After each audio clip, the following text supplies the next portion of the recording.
कहते हैं कि सुंदरता देखने वालों की आंखों में होती है, मगर लोग इस बात पर विश्वास नहीं करते। वो सिर्फ अपने नजरिए से किसी को देखते हैं और फिर उसे खूबसूरत या बदसूरत बना लेते हैं। मगर कई बार जिसे अपने उनका चेहरा देखकर बदसूरत कहते हैं, असल में वो मन से बहुत खूबसूरत होते हैं। ऐसा ही कुछ सालों पहले हुआ था इंग्लैंड की एक महिला के साथ, जिसे दुनिया की सबसे बदसूरत महिला माना जाने लगा, पर असल में वो सबसे अलग थी।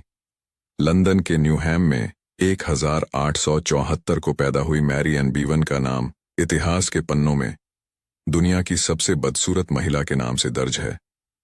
मगर जिसे भी मैरी की सच्चाई पता चलती है, वो उनके बारे में जानकर दंग हो जाता है। मैरी एक आम सी लड़की थीं, जिनकी दूसरी लड़कियों की तरह ख्वाहिशें थीं। मैरी बड़े होकर नर्स बनी और थॉमस बीवन नाम के शख्स से उनकी शादी हुई। थॉमस से उन्हें 4 बच्चे थे।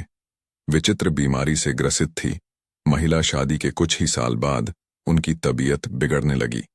आम लोगों को देखने से ऐसा लगता था कि वो बदसूरत होती जा रही हैं, लेकिन असल में वो एक विचित्र बीमारी से ग्रसित थीं।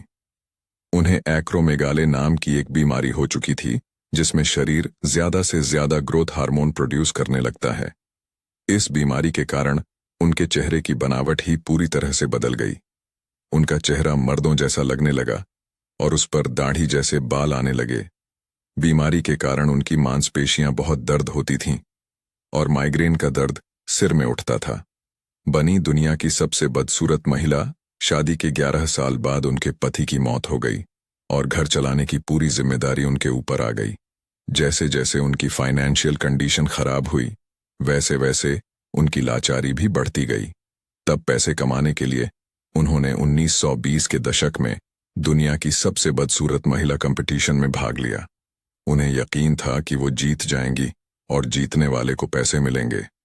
सबके सामने खुद का अपमान कराकर उन्होंने कोनी आइलैंड ड्रीमलैंड सर्कस में अपनी जगह बनाई।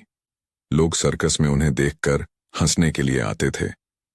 साल 1933 में उनकी मौत हो गई।